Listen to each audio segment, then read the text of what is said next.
Facciamo come se oggi fossimo al bar con un caffè davanti e zero fretta, perché è proprio di tempo che voglio parlarti. Per anni ho vissuto in quello che io definisco il frullatore dell'agenda. Ogni spazio bianco era un invito a infilare qualunque cosa pur di sentirmi produttivo. Riunioni di lavoro programmate all'alba, aperitivi infilati fra una colla e l'altra, favori accettati per senso di colpa. Alla sera mi chiedevo dove fosse finita la mia giornata, ma la risposta era sempre la stessa, spalmata in 1000 briciole che non nutrivano nessuno, tantomeno me. La svolta è arrivata un lunedì di parecchi anni fa. Mi sono svegliato con la sensazione di aver vissuto già la settimana intera. Il telefono vibrava di notifiche e la casella mail sembrava il Luna Park dei messaggi urgenti e la voce nella testa mi ripeteva «Non puoi rallentare, non puoi rallentare». A colazione, quasi per gioco, ho aperto il calendario e ho provato a immaginare di cancellare un impegno. Uno solo. Ho scelto, per esempio, in quel caso ricordo la riunione del pomeriggio. Una di quelle richieste per allinearci che finiscono sempre in chiacchiere sterili. Ho scritto al team e ho detto loro che non sarei stato disponibile. Ho proposto di inviare un riassunto via mail. Incredibilmente non è crollato il cielo.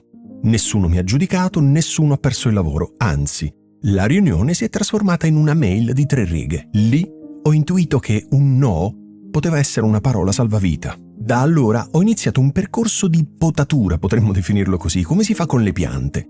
Tagli i rami secchi per far passare più luce e far crescere i frutti giusti. La prima potatura che ho fatto sono state le prime 2 ore del mattino.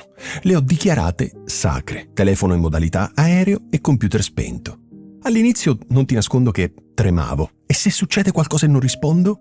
Non è successo nulla, se non che alle 10 ero già a buon punto con il lavoro che contava davvero. La seconda potatura sono stati i forse. Ti suonano familiari?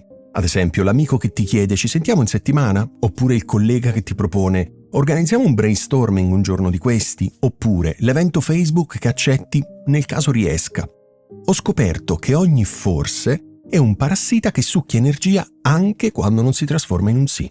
Allora ho adottato questa regola: se la proposta non mi entusiasma o non è davvero importante, la chiudo con un no gentile, non con un vago vedremo. Poi c'è la colonna portante di tutto, ovvero la routine. Non è una gabbia di ferro, ma è un canovaccio che fa da rete di sicurezza. Ho ridotto la mattina a gesti essenziali: sveglia senza telefono sul comodino, bicchiere d'acqua, 10 respiri contati, colazione seduto e niente schermi finché non ho finito di far colazione. Può sembrare poco, ma quel quarto d'ora di presenza cambia la chimica della mia giornata. Parto con il motore a folle anziché in quinta.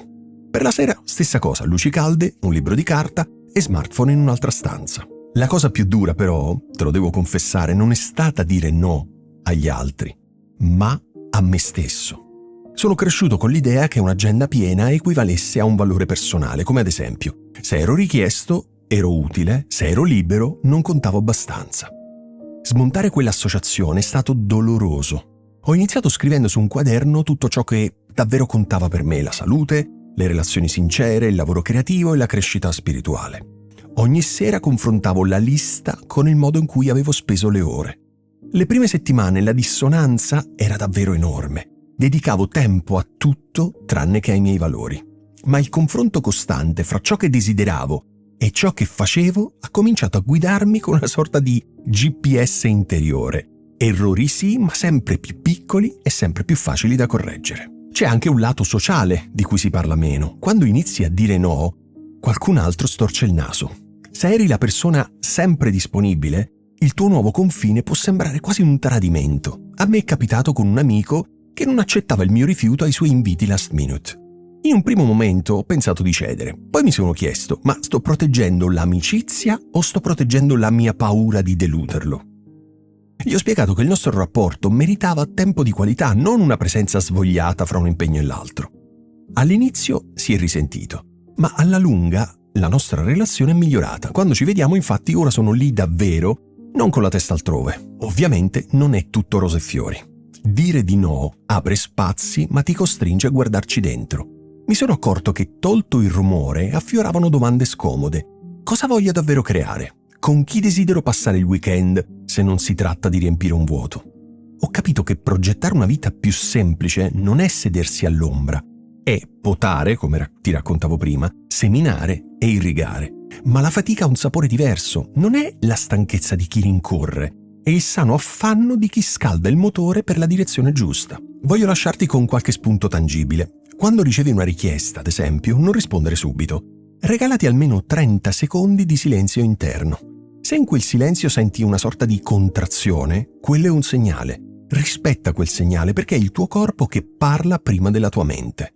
Rendi visibili le tue priorità, scrivile per esempio su un post-it attaccato al frigo oppure impostale come sfondo del telefono. E ogni volta che il dito sta per cliccare accetta, quel promemoria ti chiederà se ne vale davvero la pena. In ultimo, programma degli slot vuoti nella settimana, come fossero degli appuntamenti ma con la persona più importante che conosci, te stesso. Proteggili con la stessa determinazione con cui daresti priorità a un importante incontro col medico, perché il benessere mentale merita la stessa serietà di quello fisico. Se oggi la tua agenda sembra una sorta di Tetris impazzito, sappi che non servono gesti eroici. Basta togliere un pezzetto, sentire il sollievo, poi toglierne un altro, sentire il sollievo e così via. È una sorta di ciclo virtuoso e ogni no spalanca un sì a ciò che dà senso. Io continuavo a cadere nella trappola del riempire, ma poi per fortuna ho sviluppato degli strumenti per accorgermene prima che il frullatore riparta.